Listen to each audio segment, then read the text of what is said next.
نحمده ونصلي على رسوله الكريم اما بعد فاعوذ بالله من الشيطان الرجيم بسم الله الرحمن الرحيم رب اشرح لي صدري ويسر لي امري واحلل عقدة من لساني يفقهوا قولي رب زدني علما اللهم فقهنا في الدين اللهم انا نسألك حبك وحب من يحبك والعمل الذي يبلغنا حبك اللہم ارزقنا اخلاص الہی آمین۔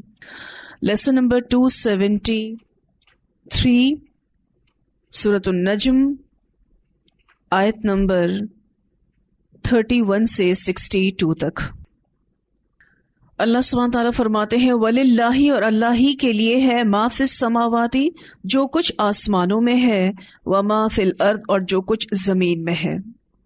ہر چیز اللہ کی ہے، وہ خالق ہے، وہ مالک ہے، پوری کے پوری ملکیت اللہ کی ہے۔ اللہ کی ملکیت تام ہے، جب چاہے جو کرے، جیسے چاہے کرے۔ اللہ کل مختار ہے۔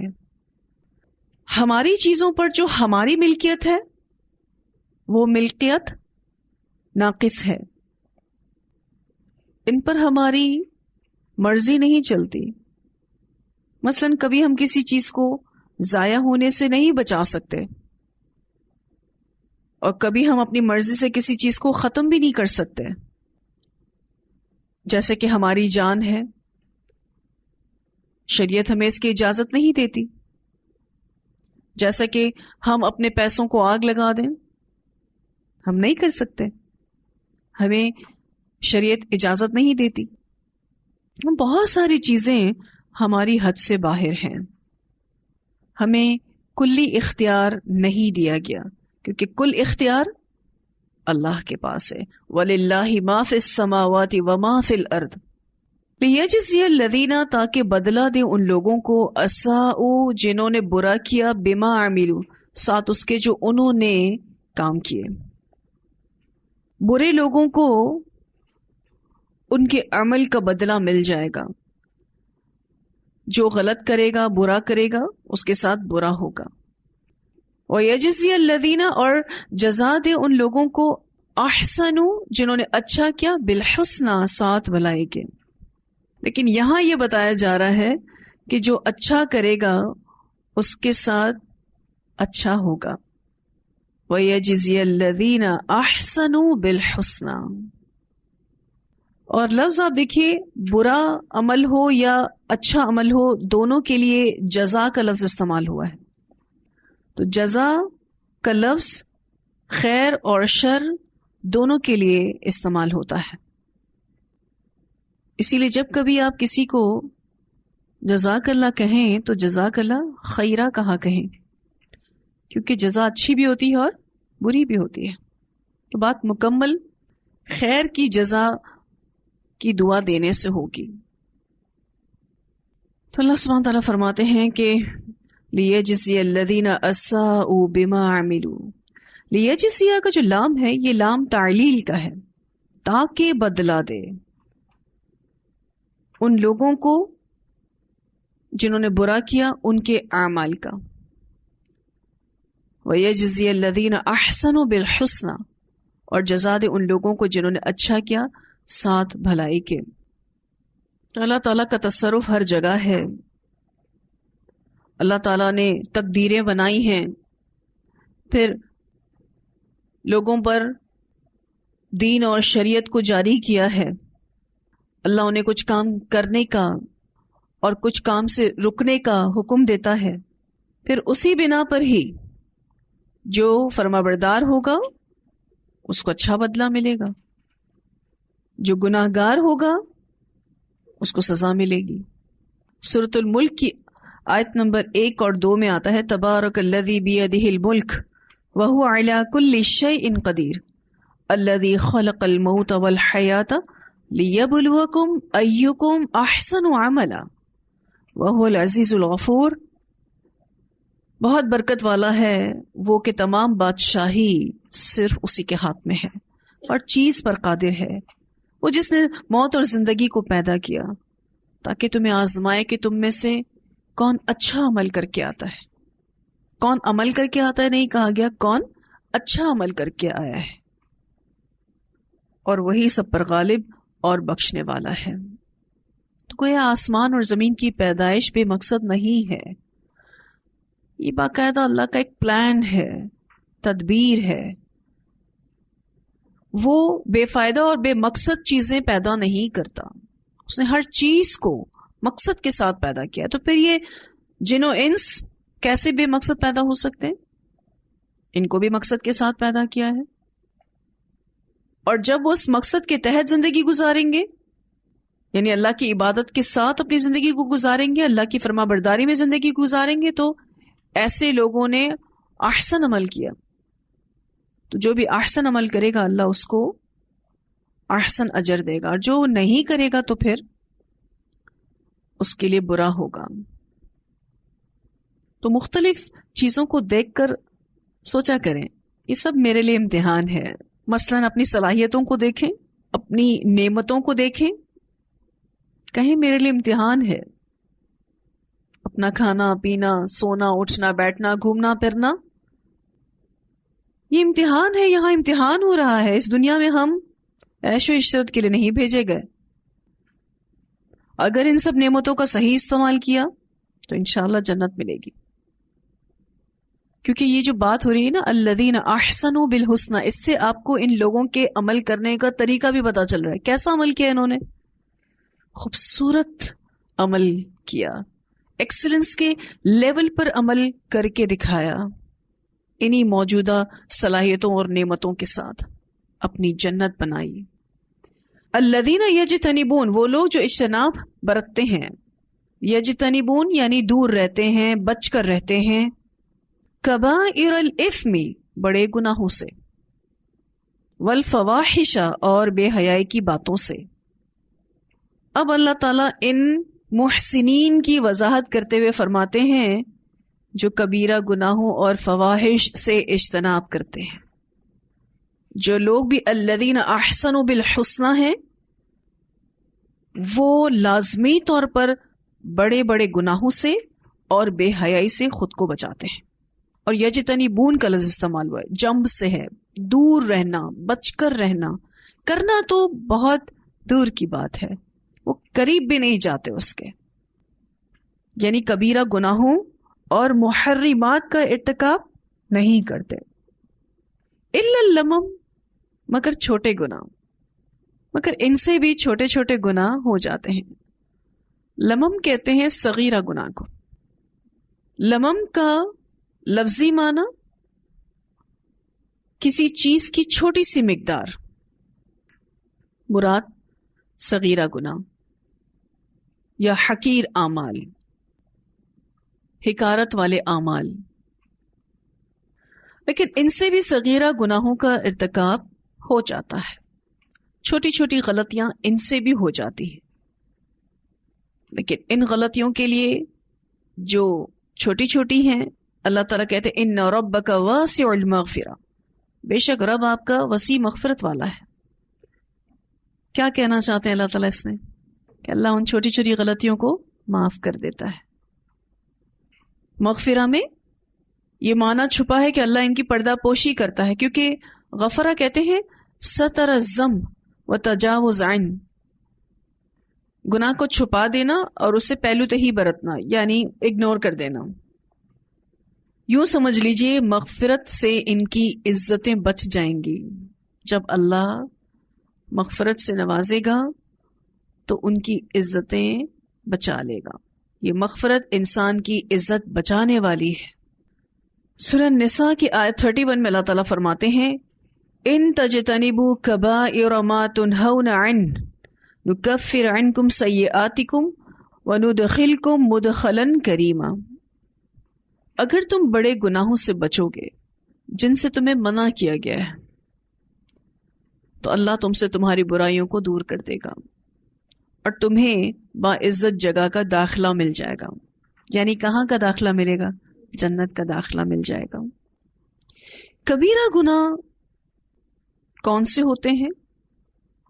پہلی بات، جن پر قرآن و سنہ میں لعنت کی گئی ہو، اللہ کی ناراضگی اور غصے کا اظہار ہو، اللہ اس کے مرتکب سے بری ذمہ ہو، جو اس کو کرے اللہ اس سے بری ذمہ ہو جائے۔ ہر وہ صغیرہ گناہ جس پر اصرار ہو وہ بھی کبیرہ گناہ بن جاتا ہے۔ ہر وہ صغیرہ گناہ جس پر اصرار ہو، اور کبیرہ گناہ کی سزا دنیا میں بھی ملتی ہے، آخرت میں بھی ملے گی، دنیا میں بھی ملتی ہے، اور یہ بغیر توبہ کے معاف نہیں ہوتے۔ اگر کوئی توبہ کر لے گا تو اللہ اس کو دنیا اور آخرت کی سزا سے بچا لے گا، لیکن جو توبہ نہیں کرتا تو یہ بغیر توبہ کے معاف نہیں ہوتے کبیرہ گناہ۔ تو اس کی 5 پہچان ہیں۔ کبیرہ گناہ وہ ہیں جن پر قرآن و سنہ میں لعنت کی گئی ہو، اللہ کی ناراضگی اور غصے کا اظہار ہو، اللہ اس کے مرتکب سے بری ذمہ ہو، یعنی جس نے وہ کام کیا ہے اللہ اس سے بری ذمہ ہو، ہر وہ صغیرہ گناہ جس پر اصرار ہو، اور وہ گناہ جو توبہ کے بغیر معاف نہیں ہوتے۔ جو چھوٹے چھوٹے گناہ ہوتے ہیں اگر وہ بار بار کیے جائیں پھر وہ چھوٹا نہیں رہتا، وہ بڑا ہو جاتا ہے، وہ بھی کبیرہ گناہ ہو جاتا ہے۔ اور توبہ کے بغیر جو معاف نہ ہو، کبیرہ گناہ کی معافی کے لیے توبہ شرط ہے۔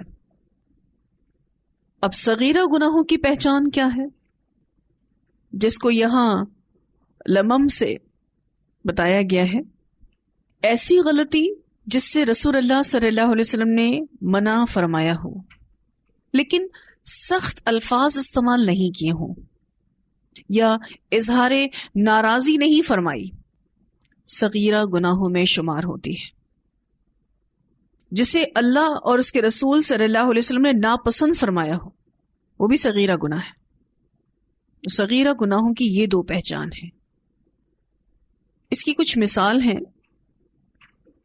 دوران نماز بال سنوارنا اور کپڑے سمیٹنا منع فرمایا آپ صلی اللہ علیہ وسلم، اب جو کرے تو کیا کر رہا ہے؟ صغیرہ گناہ کر رہا ہے۔ دوران نماز جمائی کو روکنے کی کوشش نہ کرنا، نماز کے دوران لوگ یون کرتے اور اس کو روکتے بھی نہیں، جمائی لینے سے منع فرمایا نا آپ صلی اللہ علیہ وسلم نے نماز میں۔ اگر کسی کو آ رہی ہو تو کہا گیا ہے کہ باقاعدہ منہ پر ہاتھ رکھ کے اس کو تحری کے ساتھ روکے۔ اگر کوئی نہیں روک رہا، نماز میں جمائیاں لے رہا ہے، صغیرہ گناہ ہے۔ بلا عذر نماز عشاء سے قبل سونا پسند نہیں فرمایا آپ صلی اللہ علیہ وسلم نے، عشاء سے پہلے سونا۔ اب کوئی عذر ہے تو اور بات ہے، لیکن بلا عذر کوئی عشاء سے پہلے سو رہا ہے، عشاء کے بعد باتیں کرنا، لیکن اگر کوئی عذر ہے، کوئی حاجت ہے تو اور بات ہے، لیکن پسند نہیں فرمایا۔ دائیں ہاتھ سے استنجا کرنا، اس پر کچھ احادیث بھی ہیں، انشاءاللہ ہم اس کو دیکھیں گے ابھی۔ لمم میں ایک اور چیز بھی شامل ہے، وہ گناہ جو اسلام سے پہلے ہوئے، اور ایک اور بھی بات اگر ہم اس کی وضاحت میں لکھ لیں کہ وہ گناہ جن کی حدود نہیں ہیں۔ اب لمم کا تعلق فواحش سے بھی ہو سکتا ہے اور اسم سے بھی ہو سکتا ہے، لیکن وہ چھوٹے لیول کا ہوتا ہے۔ اس کو یوں سمجھ لیجئے، مثلا ہمیں حق نہیں کہ ہم کسی کا مذاق اڑائیں، مذاق اڑانا کبیرہ گناہ ہے، جانتے ہیں نا، بہت بڑا گناہ ہے۔ لیکن کبھی یہ کام آپ سے بے اختیاری میں ہو گیا، آپ کا ارادہ نہیں تھا، پھر آپ سوچتے ہیں، آپ کہتے ہیں یہ کیا ہوا مجھ سے، میں نے تو پڑھا ہے کہ مذاق نہیں اڑانا چاہیے، اور میں نے کیوں اڑایا مذاق، مجھے کیا حق پہنچتا ہے، میں نے تو بہت غلط کیا۔ اب جہاں ہی آپ کو یہ احساس آیا وہاں آپ نے اللہ تعالیٰ سے معافی مانگی کہ یا اللہ معاف کر دے، اور آپ کوئی نہ کوئی نیک کام کر کے اس غلطی کو دھونے کی کوشش کرتے ہیں، اس سے کہتے ہیں لمم۔ اب اس کا تعلق اسم سے ہے نا، اسی طرح سے فواحش سے بھی ہے۔ مثلا فواحش کا معنی قرآن پاک میں زنا کے لیے استعمال ہوا ہے. ایک تو زنا کی سب سے ہائی لیول کی کیٹیگری ہے کہ کوئی مرد اور عورت زنا کر لیں، لیکن آنکھوں کا زنا بھی ہوتا ہے، ہاتھوں کا زنا بھی ہوتا ہے. مثلا کسی نامحرم پر شہوت کی نگاہ اٹھ گئی، آپ کا ارادہ نہیں تھا، پھر آپ فوراً سے اس بات کا احساس کریں کہ نہیں یہ تو غلط ہو گیا، یہ نہیں ہونا چاہیے تھا. تو یاد رکھیے گا انسان کمزور ہے. ہر انسان ہوتے ہوئے چھوٹے بڑے گناہ میں مبتلا ہوتا رہتا ہے، کیونکہ انسان ہے، غلطیاں تو اس سے ہوتی ہیں. لیکن اس کا ہرگز یہ مطلب نہیں ہے کہ گناہوں پر انسان دلیر ہو جائے کہ اللہ تعالیٰ نے لمم تو ویسے ہی معاف کر دیے، تو اس کے برعکس اگر کہیں آپ گر جائیں تو اٹھیں. یہ اور بات ہے کہ اگر کوئی غلطی ہو جاتی ہے اور بڑی غلطی ہو جاتی ہے تو بھی اللہ تعالیٰ مایوسی سے نکالتا ہے.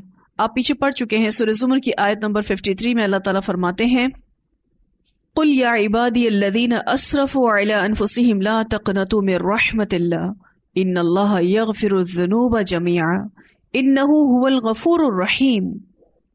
کہہ دیجئے اے میرے بندوں جنہوں نے اپنی جانوں پر زیادتی کی، اللہ کی رحمت سے نا امید نہ ہو جاؤ، بے شک اللہ تعالیٰ سب کے سب گناہ بخش دینے پر قادر ہے، سب کے سب گناہ بخش دیتا ہے، بے شک وہی تو بخشنے والا نہایت رحم والا ہے.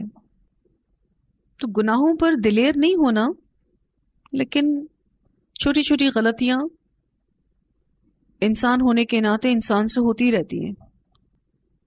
اس میں جو مومن کا طرز عمل ہے وہ یہ کہ وہ فوراً تائب ہوتا ہے، وہ فوراً اپنی اصلاح کرتا ہے، کیونکہ گناہوں کا ایک بوجھ ہوتا ہے جو ہر ایمان والا شخص محسوس کرتا ہے، اور وہ کوشش کرتا ہے کہ جلد از جلد اس بوجھ سے نجات مل جائے. آپ نے خود اس بات کو محسوس کیا ہوگا کہ جب ہم کسی غلطی کو محسوس کرتے ہیں تو ہم بوجھل ہوتے ہیں، لیکن جیسے ہی توبہ کر لیتے ہیں، سچی توبہ، ویسے ہی ہم ہلکے پھلکے ہو جاتے ہیں، ریلیکس ہو جاتے ہیں، مطمئن ہو جاتے ہیں. یہ بہت ہی پیاری ایک کتاب ہے، کبیرہ اور صغیرہ گناہوں کا بیان، اقبال کیلانی صاحب کی ہے. اس کے صفحہ نمبر 263 پر صغیرہ گناہوں کا کفارہ نیک اعمال ہیں، اس بارے میں احادیث ہیں. بخاری کی روایت میں آتا ہے کہ ایک عمرے سے دوسرے عمرے تک سارے گناہوں کا جو ان کے درمیان ہوئے کفارہ بن جاتا ہے. تو ایک عمرہ کیا اور جب دوسرا عمرہ کیا تو اس کے درمیان ہونے والے صغیرہ گناہ معاف ہو جاتے ہیں اس عمرے کے نیک عمل کی وجہ سے. مسلم کی روایت میں آتا ہے کہ ایک نماز کے بعد دوسری نماز، جمعہ سے دوسرا جمعہ تک، ایک رمضان سے دوسری رمضان میں ہونے والے صغیرہ گناہ معاف کر دیے جاتے ہیں. تو نیک اعمال جو ہیں وہ صغیرہ گناہوں کو معاف کر دیتے ہیں، لیکن کبیرہ گناہ کے لیے توبہ بہت ضروری ہے. جو چھوٹے چھوٹے گناہ ہوتے ہیں وہ ویسے بھی نیک اعمال کی موجودگی میں واش آؤٹ ہوتے جا رہے ہوتے ہیں، دھلتے جا رہے ہوتے ہیں. رسول اللہ صلی اللہ علیہ وسلم نے فرمایا اللہ سے ڈرتے رہو جہاں کہیں بھی ہو، برائی کے بعد نیک عمل کرو، وہ برائی کو مٹا دے گا، اور لوگوں سے اچھے اخلاق سے پیش آؤ. اسے ترمذی نے روایت کیا ہے. پھر جیسے ہی آپ وضو کرتے ہیں اس بارے میں روایت آتی ہے رسول اللہ صلی اللہ علیہ وسلم نے فرمایا کہ جب مسلمان یا مومن بندہ وضو کرتا ہے اور چہرہ دھوتا ہے تو اس کے چہرے سے پانی یا پانی کے آخری قطرے کے گرنے تک وہ سارے گناہ دھل جاتے ہیں جو اس نے اپنی آنکھوں سے کیے. پھر جب ہاتھ دھوتا ہے تو پانی یا پانی کا آخری قطرہ گرنے تک وہ سارے گناہ دھل جاتے ہیں جو ہاتھ سے کیے گئے.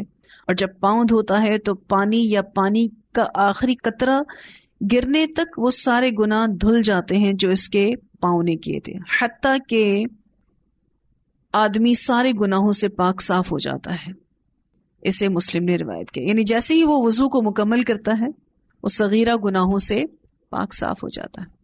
کبھی یہ سوچ کر وضو کیا ہے کہ اپنے گناہ دھو رہے ہیں؟ چہرہ دھوتے ہیں تو پانی کے قطروں کے ساتھ، جیسے پانی بہہ جاتا ہے نا، ایسے گناہ بھی نکل جاتے ہیں۔ رسول اللہ صلی اللہ علیہ وسلم نے فرمایا کہ میں تمہیں بھلائی کے طریقے نہ بتاؤں؟ روزہ ڈھال ہے، صدقہ گناہوں کی آگ بجھاتا ہے، اور تہجد کی نماز بھی۔ اسے مسند احمد نے روایت کیا ہے۔ صدقہ اور نماز تہجد گناہوں کو مٹاتے ہیں، کیونکہ یہاں پر صدقہ گناہوں کی آگ کو بجھاتا ہے اور تہجد کی نماز بھی۔ یہ دو نیک عمل ایسے بتائے گئے ہیں جس سے گناہ مٹتے ہیں، اور گناہوں سے مراد کون سے گناہ؟ صغیرہ گناہ۔ رسول اللہ صلی اللہ علیہ وسلم نے فرمایا جو مسلمان فرض نماز کا وقت پائے اور اچھی طرح سنت کے مطابق وضو کرے اور پورے خشوع سے نماز ادا کرے، رکوع پورا کرے، تو یہ نماز اس سے پہلی نماز تک کے گناہوں کا کفارہ ہو جائے گی، جب تک کبیرہ گناہوں کا ارتکاب نہ کرے، اور ساری زندگی اسی طرح نمازیں کفارہ بنتی رہتی ہیں۔ اسے مسلم نے روایت کیا۔ ایک نماز کے بعد دوسری نماز پڑھتے ہیں اور اچھی والی نماز پڑھتے ہیں تو اس دوران ہونے والے جو بھی صغیرہ گناہ ہے وہ معاف ہوتے رہتے ہیں۔ رسول اللہ صلی اللہ علیہ وسلم نے فرمایا نہ چاہنے کے باوجود اچھی طرح وضو کرنا، یہ تب ہوتا ہے جب سردی ہو یا بیماری ہو، مسجد کی طرف قدم اٹھانا اور ایک نماز کے بعد دوسری نماز کا انتظار کرنا گناہوں کا کفارہ بننے والے اعمال ہیں۔ اسے ابن ماجہ نے روایت کیا ہے۔ مشقت والا وضو، مسجد کی طرف قدم اٹھانا اور ایک نماز کے بعد دوسری نماز کا انتظار کرنا، جو چھوٹے چھوٹے گناہ ہیں یہ نیک عمل اس کا کفارہ بن جاتے ہیں۔ نبی اکرم صلی اللہ علیہ وسلم نے فرمایا کہ میں اللہ تعالیٰ سے امید رکھتا ہوں کہ یوم عرفہ کے روزے کے بدلے میں اللہ تعالیٰ گزشتہ ایک سال اور آئندہ ایک سال کے گناہ معاف فرمائیں گے، اور یوم عاشورہ کے روزہ کے بدلے میں گزشتہ ایک سال کے گناہ معاف فرمائیں گے۔ اسے مسلم نے روایت کیا ہے۔ یوم عرفہ 9 ذی الحجہ کا روزہ اور یوم عاشورہ 10 محرم کا روزہ۔ نبی اکرم صلی اللہ علیہ وسلم نے فرمایا کہ جس نے لیلۃ القدر میں ایمان کے ساتھ ثواب کی نیت سے قیام کیا اس کے گزشتہ گناہ معاف کر دیے جاتے ہیں۔ اسے بخاری نے روایت کیا۔ ایمان کے ساتھ ثواب کی نیت سے قیام کرنا تو وہ سارے صغیرہ گناہ معاف کر دیے جاتے ہیں۔ نبی اکرم صلی اللہ علیہ وسلم نے فرمایا مومن کو جو بھی تکلیف یا بیماری یا رنج پہنچتا ہے، حتیٰ کہ وہ فکر جو اسے لاحق ہوتی ہے، کوئی بھی ٹینشن آ گیا زندگی میں، اس کے گناہ مٹائے جاتے ہیں۔